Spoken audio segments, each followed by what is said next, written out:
So, welcome back to another episode.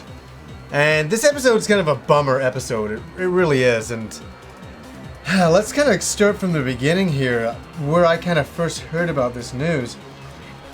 Let's just get it out of the way at first. Radical Entertainment has gone out of business. Pretty much out of business.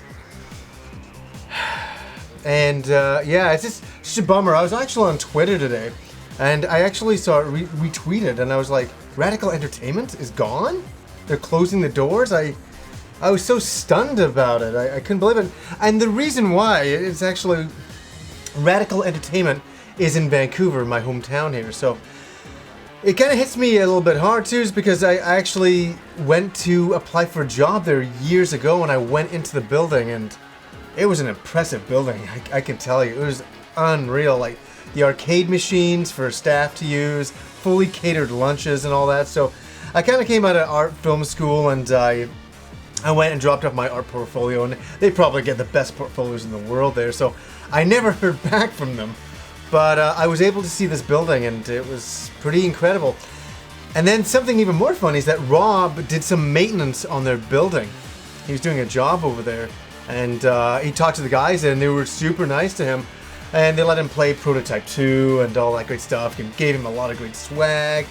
And we were actually going to go down there and do an episode about, you know, Radical Entertainment and Prototype and all that great stuff. They're going to give us a bit of behind the scenes stuff, but some stuff came up, we couldn't get down there. So for them to go out of business today, pretty much, they're keeping a skeleton crew, they said, just blew our minds. I couldn't believe it. I retweeted it myself. So, and what's funny is they've been around since 1991 till 2012 now. Let's talk about why they closed here.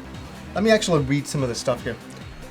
On June 28th, you know, today, Activision announced that Radical Entertainment had seen a significant reduction in staff, and that the studio will cease development of its own games going forward, prompting media speculation that the developer had closed.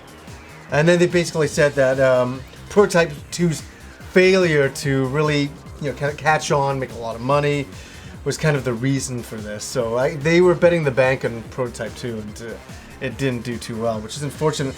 So a few games actually have been cancelled over the years. Scarface 2, obviously they went ahead with Prototype, and I'm crazy. I thought Prototype did really well. I think it did okay, actually, for them to do number 2.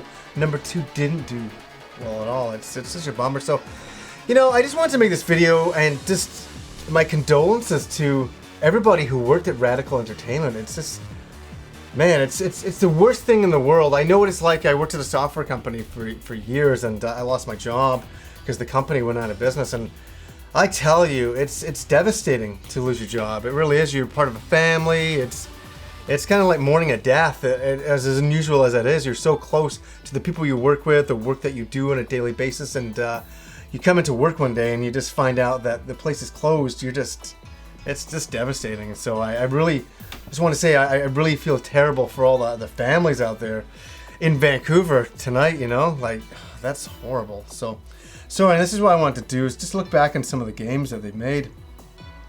You know, The Simpsons Hit and Run back in 2003. Tetris World, Simpsons Road Rage, Bloodlines, so many. Battle of Olympus on the Game Boy. That's hilarious. Mario's Missing, Mario's Time Machine, Terminator 92. I love going back. Oh my God, Wayne's World in 92. Ah, jeez, that sucks. So I didn't. You know, I just wanted to make a video and just to say that the company's gone out of business. There's no more Prototypes or anything like that. And you know what? I'm part of the problem as well. I never picked up Prototype 2. So I'm definitely part of the problem. And man, today I feel really bad about it. So anyways, guys, a real bummer episode for sure. I hate to do these ones, and because Radical is a home company in town here. I really wanted to say something for them, and we'll see where they go from now. It's probably a very skeleton crew. You know, they're actually going to work on, as I say, future Activision publishing projects, but who knows how big or small that's going to be. Probably on the smaller side now. So anyways, guys, bummer episode. Until next time.